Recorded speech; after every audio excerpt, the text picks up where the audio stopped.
Oh, giving you a big hug right now, big virtual hug. My Wi-Fi might be a little bit slow, but hopefully you can hear me. Give me a thumbs up if you can hear me okay.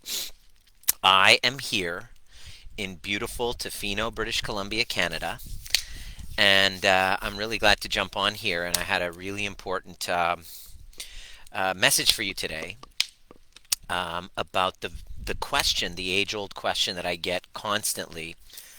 How do I know whether I should stay or whether I should go? And I know that I know that dilemma quite well. I went through a divorce about 10 years ago, and several failed relationships, and was convinced that um, I want to get to the bottom of how to answer this question, and if I can figure this out and know it cold, and then I can just kind of demonstrate this and reproduce this with real life people, with real cases, then I want to change the world with it. And so I learned how to answer that question. And today's transmission is from beautiful Tofino, British Columbia, Canada, where my wife and I are. Hey, Jen, what's going on, sister? Um, where my beautiful wife and I are in our last little pre baby holiday. Not a holiday, I'm working. I just finished a full day serving clients, many of which who were struggling with this question. This has become my specialty. I've learned how to master helping people with this question. And so today in beautiful Tofino, British Columbia, I just wanted to show you where I am. First of all, Jen, it's good to see you. Right in front of a campfire right here. That's our Airbnb. My wife is in there. We're about to go for a walk on the beach after my day is done serving clients. Let me know where you're signing in from. Just write in, hey, I'm in New York. I know, Jen, you're in New York. My goal, my intention for this broadcast is to give you an insight and some guidance. I'm your guide on the side because truthfully, nobody can answer this question except for you. Um, People message me in all sorts of kind of relationship anxiety. Remember Joe who called in saying, my wife wants to leave. What do I do?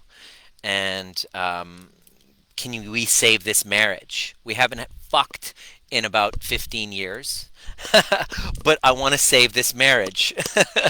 So this is basically, where they were at, right? And so um, I told Joe the answer to this question. I said, Joe, the answer to this question is that Joe gets good with Joe whether she stays or she's gone.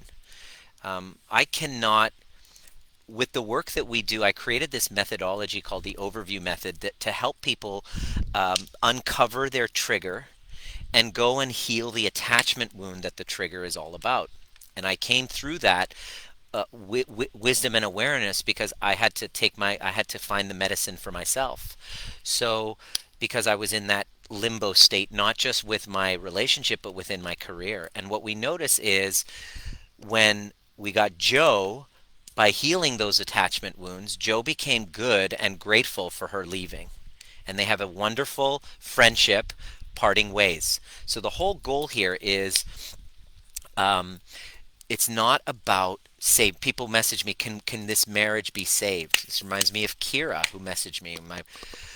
Can you help save my marriage?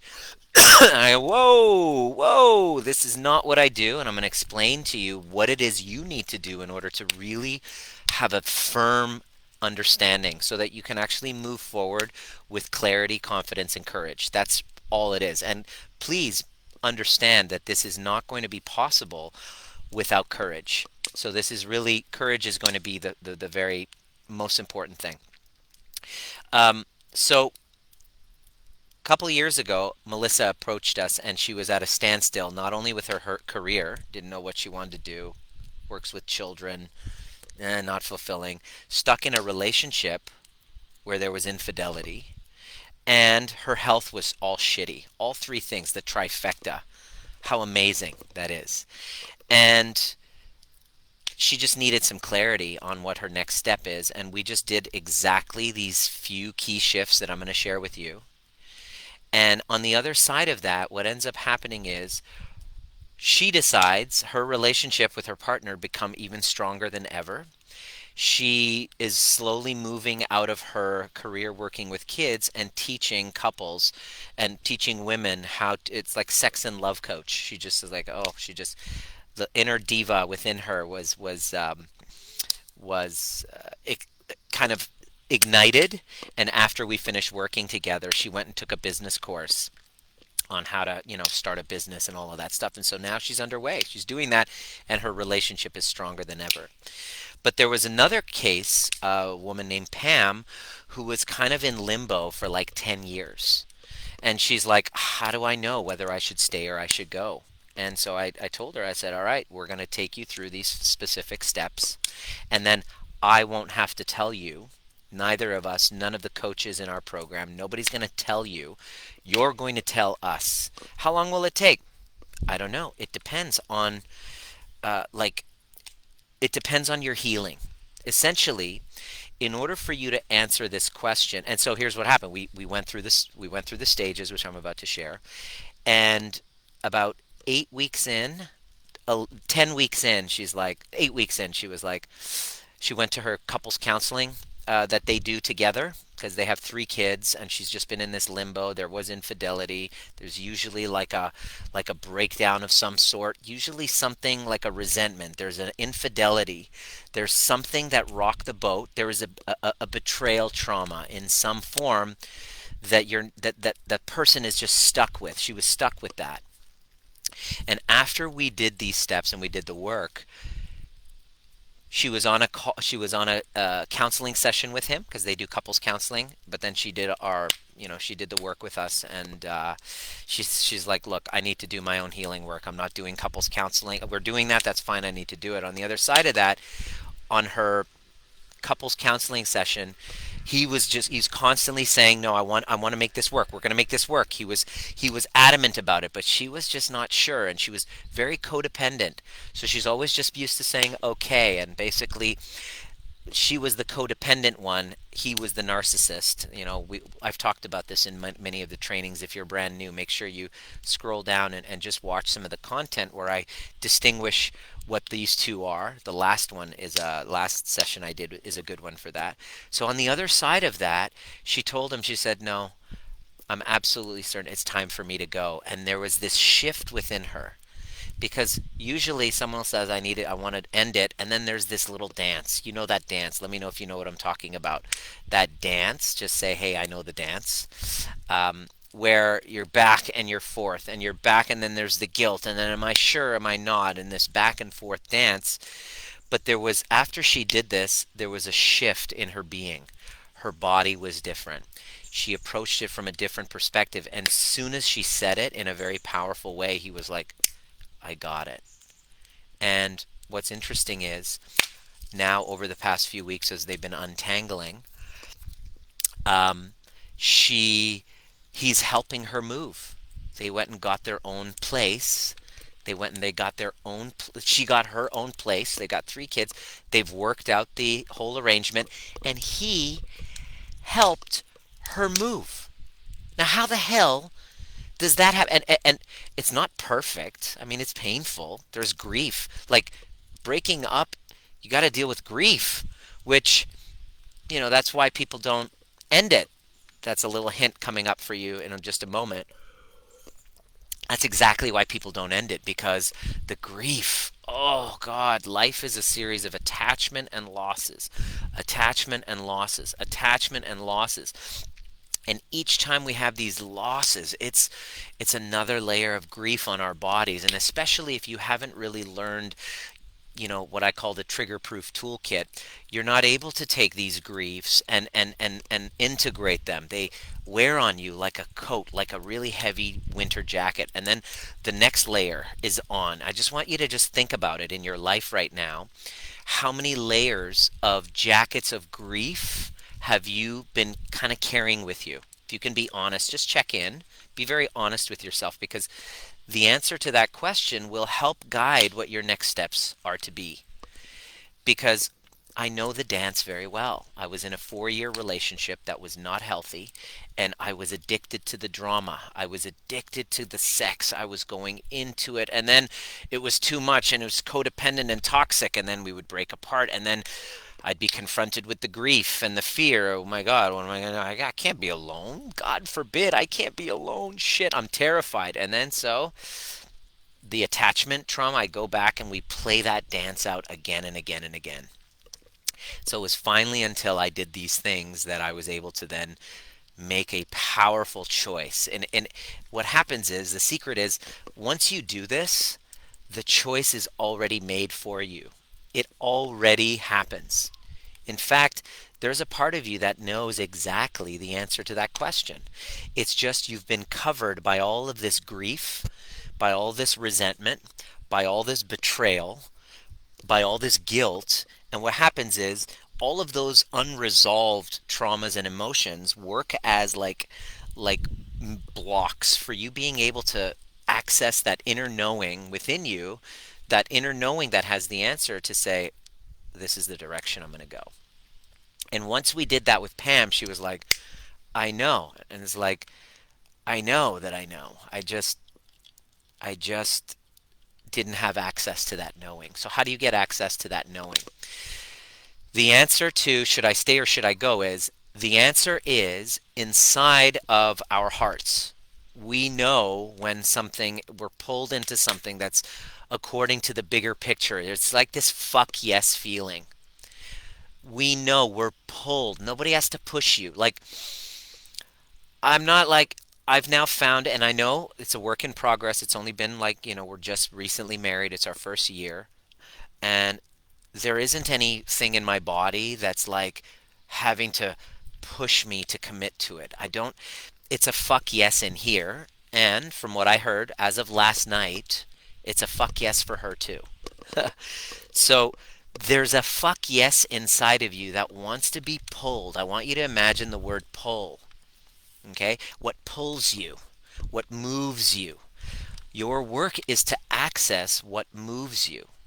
Okay? My job is not to tell you what to do. My job as your guide on the side of this is to help you remove all of the things that are in the way of you knowing what that answer is. And what are the things that are in the way? Number one is your attachment trauma. You have, I want you to imagine this, okay? If you don't believe me, picture this. You're sitting in a chair right now, and then your mother enters the room and sits right next to you. Right now. What happens in your body when that happens? Take a moment and think about that. Write down what would happen in your body. You're sitting in the room. All of a sudden, your mother comes in, sits down next to you. What comes up in your body? Do you feel guilt? Do you feel resentment? Do you feel rage? That is attachment trauma. And like, I want you to look at the word attachment as what it is. Invisible cords. That's why they do these spiritual retreats and they do these cord cuttings. Because essentially in our relationships, we have cords together. And I want you to imagine like a fiber optic cable with these powerful cords between you and your mother. The shit that you've gone through with her will cut some cords. And then by the time you're 30 or 40, if you haven't done any true healing work, and by healing work, I'm not just talking about talk therapy or just going and repeating your fucking story to a counselor every week. That's not the work. That's a cheerleader who's supporting you. That's not the work. The work is more difficult than that. The work is owning your projections of your mother. The work is fucking owning your shit. The work is breaking out of the victim drama triangle of the entire dance and owning your part of it. And a lot of times counselors and psychotherapists, their business model is set to, okay, we're just going to be your cheerleader, and that's not going to help you. It's going to make you feel good. You're going to get a little temporary hit of dopamine for a minute when somebody says, yay, it's not your fault. She's the asshole. He's the asshole. That feels good to a wounded person in despair. But the powerful version of you, the one who's heart-centered, the one that has an open heart to the world and is giving and receiving their gift, giving their gifts to humanity, doesn't have a heart like that, is more centered than that. And that's the part of you that I want to talk to. That's this message is for that part of you. There's also a part of you who's angry, bitter, wounded, who something really bad happened and they really want retribution. They want to be seen and heard, which is the wounded child, and we all have it. And I see that part of you. What I'm talking about is the part of you that's going to confidently, courageously know the answer to should I stay or should I go? Whether it's all in and we connect deeper, or let's part ways as friends. And it's possible. In my wedding in April, it was on Zoom. My ex wife was invited. So it's possible. And they've connect like there doesn't have to be a war. Once you do this, you can actually save so much money in legal fees. This is a true story.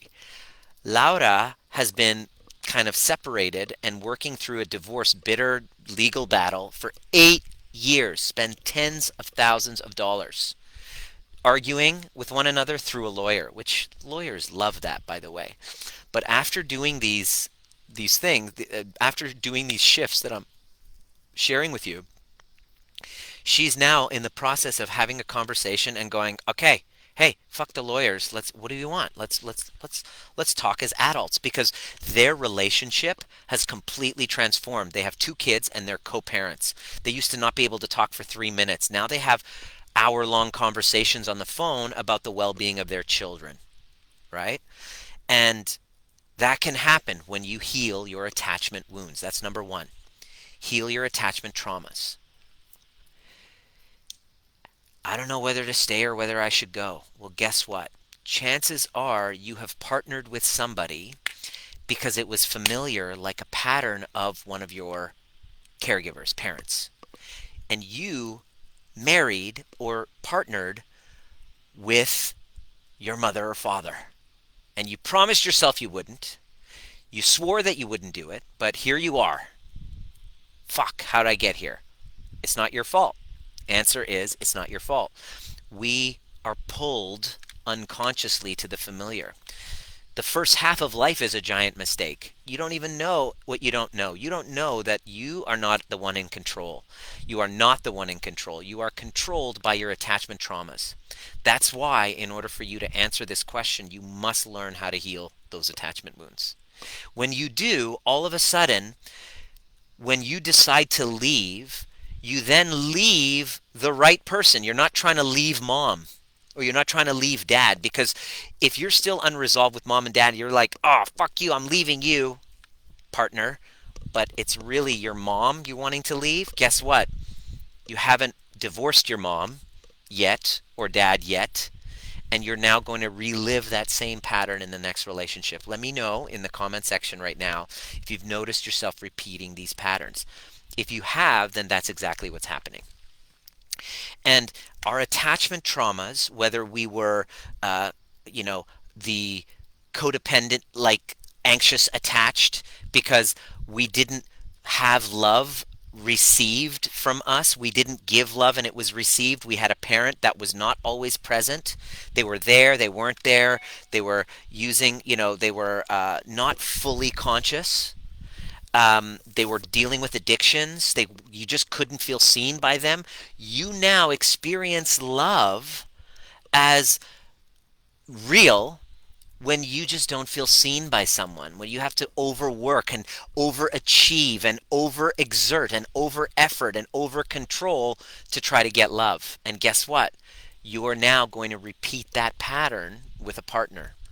And now, when you're in that space, it's familiar. That's why you're pulled together so powerfully. But then after it becomes toxic, these attachment wounds start to kick in, which is around a year and a half to 2 years. All of a sudden, you're like, fuck, I'm here. I got to get out. But you can't, because you're driven by that cycle. You're like, oh my gosh, I need to keep trying. I'm just going to keep trying to get their love. I'm going to keep, maybe this time it's going to last. And you keep fooling yourself, and then you go through the same dance, and then you go through the high and the elation of it working, and then, oh fuck, 6 months later, 3 months later, back to the same story. I thought you changed. Does this cycle resonate with you? Can you see what that cycle is? And here we go. Boom, back to that. And so here's the deal. Those attachment wounds are still alive in your body, and they are running the show. And no amount of willpower is going to help you. No amount of willpower. I just want to check something here. Okay.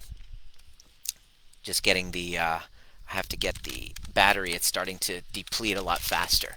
So let me just keep going. Here I am in my Airbnb. So, number one, you got to heal those attachment traumas. Number one. Number two is what I call becoming trigger proof, which is you got to learn how to regulate your nervous system. You got to learn how to make. Oh, it's okay, Lucy. We're here. All good. Life's good. It's all good. Number two is you must learn to heal your attachment traumas. Lucy, it was just me. Come on in. Dog's going insane. Come here, sweetie. Come here. So number two is Daddy's working. Okay, Daddy's working. Okay. So anyway, she's got her own mind. Um, number two is learning how to regulate the nervous system. What do I mean by that? We have three different phases in our polyvagal in the polyvagal theory. What we want is to create a ventral vagal state. Ventral vagal is connection. It's joy. It's feeling safety, right? That is a very important part of our nervous system that helps when we are in that space. We make decisions. We are powerful in those decisions. We're coming from our hearts. But when we are triggered and our nervous system is dysregulated, we then go into fight or flight. And if you're finding yourself in conflict again and again and again in relationships, because it's your sympathetics are firing, and in that space there is no conversations, there's no connection, there's just disconnection, because it's fight or flight. You are in survival mode and you see the other person as your fucking enemy. So trying to do couples counseling and talk therapy and all this shit when your nervous system is dysregulated is a waste of time.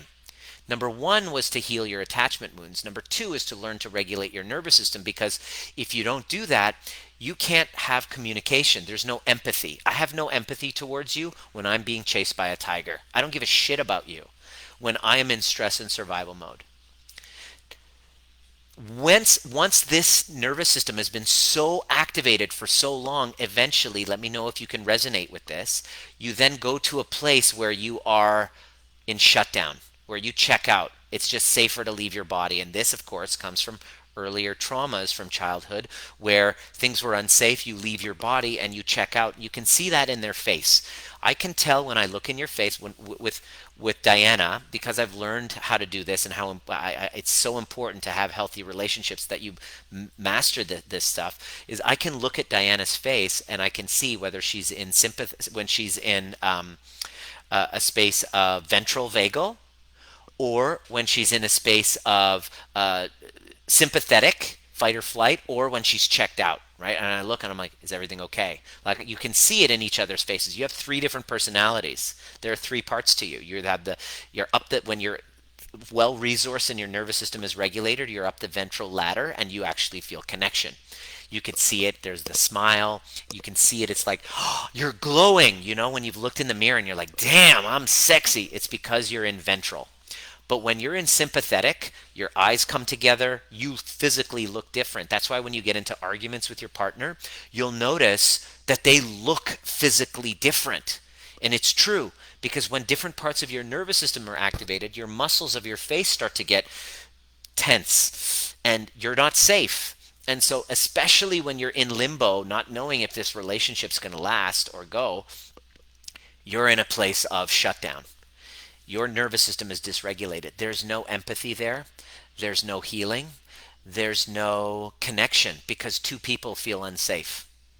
So to try to solve this, or to try to leave the relationship with a dysregulated nervous system, you're making a choice out of fear rather than from a place of love. So Pam, the one I was talking about, She's now moved out. He helped her move. Why? Because she didn't make the choice out of fear. She made it out of love. And when she's there, not just bullshit, but she feels it here, which we guided her in teaching her how to do through healing those attachment trauma, regulating the nervous system. From there, he could feel her. And so it's like you can't resist another person with an open heart.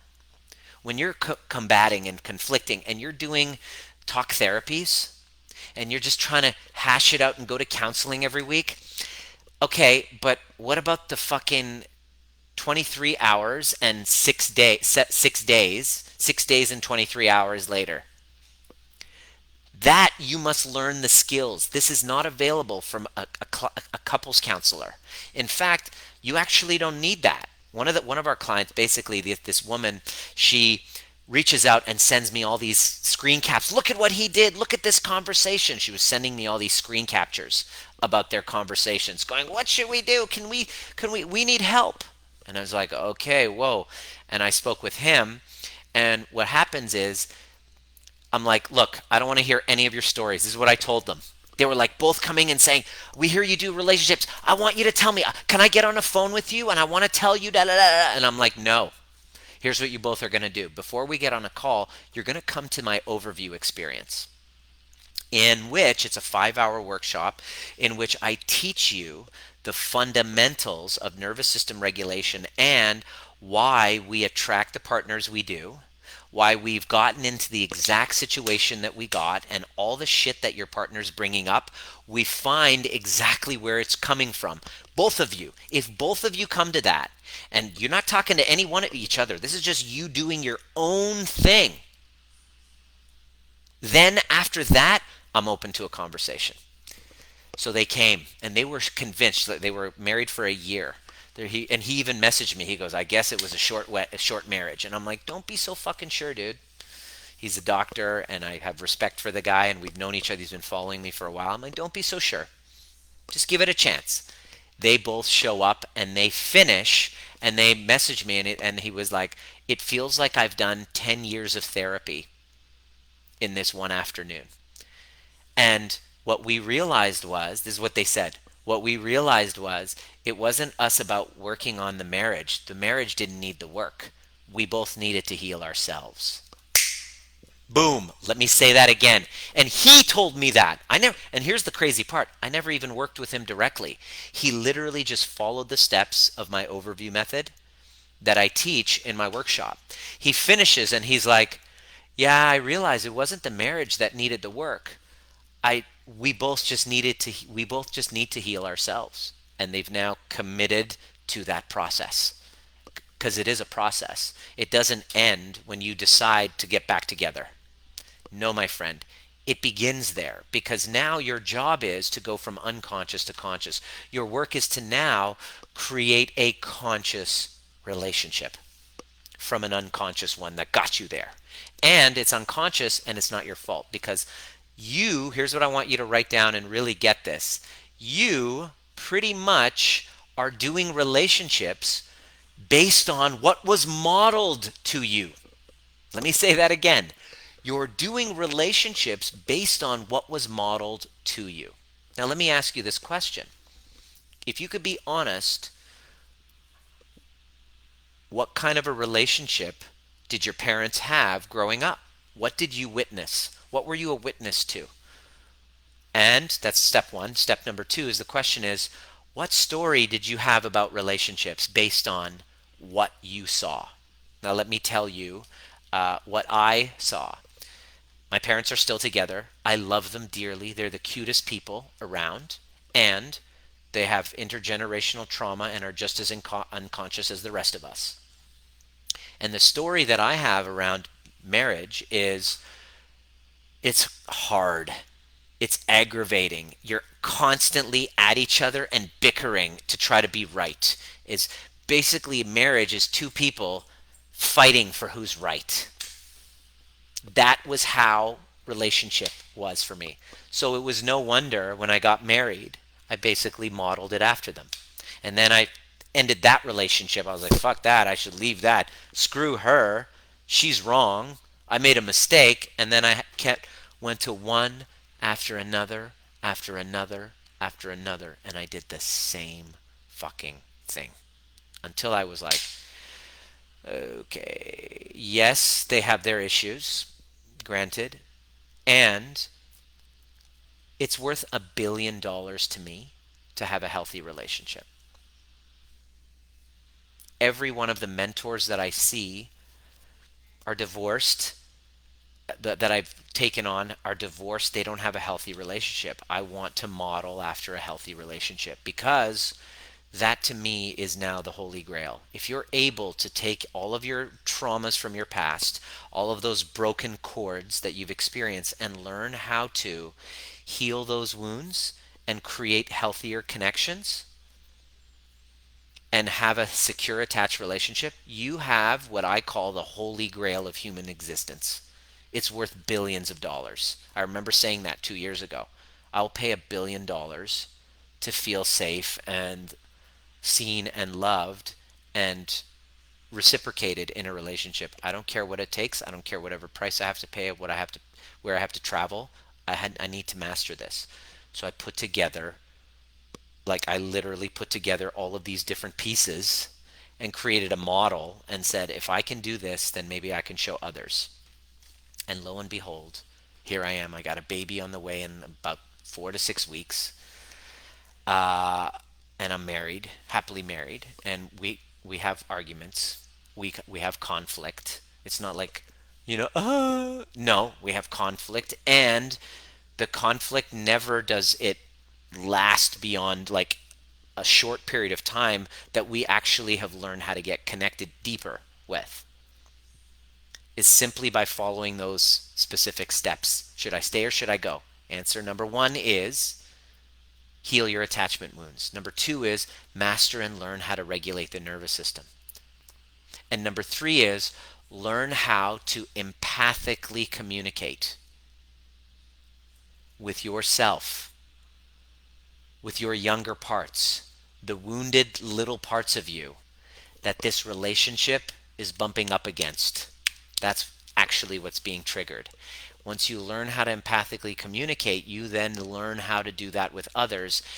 And when you do, all of a sudden, the answer to should I stay, should I go becomes apparent, which is scary in and of itself because you kind of, there's, to not choose is a choice and it has consequences, several consequences that are fucking terrible for your health, terrible for your well being and your mindset. And here's the worst part, if you don't get this right, you're passing it along to your children. This is what happened to me. I'm not blaming my parents, by the way. I'm not playing victim to my parents. I'm saying they unconsciously passed those beliefs and wounds about how relationships are to me because that's what I saw. So my question is, what are you demonstrating to your child? And I'm not trying to give you mom or dad guilt here. I'm not trying. I'm just trying to awaken you, and if there's a little bit of guilt, that's great. That's guilt is the first thing necessary for transformation. Guilt is good. My guilt for the sins of my past have led me to wanting to live with integrity and to teach this work. If it wasn't for my guilt, I wouldn't have done the work. I wouldn't have, because it's not easy facing your shit. So guilt is a good thing. So I'm not trying to make you feel guilty. I'm just trying to point out, shine a light on something, is that you sitting there living with these unresolved are being passed down to your kid. Number two, I ask this question a lot and I'm going to ask you again. Imagine if your parents overcame the excuses they have. I don't have the time. I don't have the money. It's too much of a hassle. Maybe he should do it. All of those excuses that everyone has. And you actually invested in having somebody help you get to the root cause of it. Not just talk it through, not just validate your story, but to help you own your shit so that you can open your heart to yourself and then have a confident conversation saying, I'm ready to go all in. Or, you know what? This, it's time for us to move on. And that's not scary. My heart goes out to you if you have to make that choice right now. But I'm here to support you. This is why I'm here. I'm here to help resolve that. And I know that by not doing those steps, healing those attachment wounds, learning how to master and regulate the nervous system, mastering communication, when you do, all of a sudden, within a short period of time, you have a relationship where we get into conflict. She can tell me she's pissed off at me, and I can go, yeah, I hear you. And be able to have conflict with her rather than get defensive, let my ego take over and complete destruction, and have her, as she's pregnant with my baby, feel unsafe. I know that the way my wife feels right now about our relationship and the safety she feels is actually being downloaded to my child. The reason why I teach this is because I stand for healed families. I see Yanni here. She's on all of my trainings. Good to have you. She's a perfect example. Her and her husband did the work and now have a healthier relationship. Is the work done? No. We're constantly there, but she got through a massive hurdle. Should I stay or should I go? What should we do? We're not getting along. He's not doing well. How do we help him? You just stop, pause, and they both learned to heal their own wounds. There was no couples counseling they had to do. When you go inside and you heal that, you actually are able to communicate. You don't need a fucking intermediary. You don't need an adult to communicate to two little children, because you've become a fucking functional adult and you're able to communicate your needs in an adult way when you've done those things. So what would have happened if your parents actually took that on? How would your life be different right now? And I'm really grateful that you're listening, and I want you to think of anybody that you know that's going through this right now and they're wondering, should I stay, should I go? Number one, invite them in this group. And number two, tag them in this video.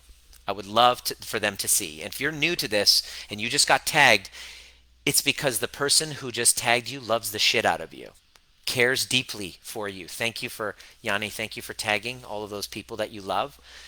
They love you and they want you to be a whole healed person. And the thing that's in the way is I'm scared. I'm scared of looking at myself. I'm scared of waking up.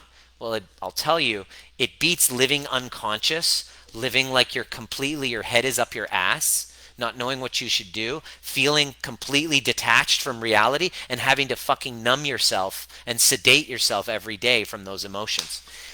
That is scarier than actually pausing, giving yourself a sacred pause, and giving yourself permission and loving yourself enough to heal. To know that I'm worthy and deserving of a healthy relationship. That's the biggest obstacle you got to go over right now. And I'm inviting you. And there's many of you that are already registered. The registrations are starting to like pop in like crazy for Sunday or Monday morning if you're in Australia. And I basically go through the process, the overview experience that actually teaches you how to heal those attachment traumas, how to heal the attachment wounds. And it's happening on Sunday afternoon here in Vancouver, or early Monday morning, or in the evening if you're in Europe. You owe it to yourself to make sure you go through those steps: healing your attachment wounds, regulating your nervous system, and mastering empathic communication. Now, I'm not saying I'm everyone's cup of tea. I get it. You might not like the beard. You might not like my enthusiasm. I might remind you of your ex. This is what several of my clients basically said, is that I've been avoiding working with you for a while. Laura basically said, you represent my ex is a Persian man, and you basically represent everything I hate, which is why I know I got to work with you. And now she's basically saving tons of legal bills because she worked with this asshole. So I'm not saying I'm everyone's cup of tea, but I'm saying you do have to go through those specific steps if you want the answer to that question. Let me know if you have any questions. What on this conversation landed for you? Love to hear from you. And yeah, if you feel scared about jumping in to heal that, that's normal. That's what this community is about. But you'll know, here's what you're going to experience. You're going to experience a community of people who've been where you are, who are vulnerable, who are real, who are wanting to make a difference so that their children don't have to live with the same patterns. This is the most important thing. The most important thing is I stand for healed families. And that's why why I'm here. So let me know what resonated with you. Feel free to leave a comment, and I'll see you at the next perfect time.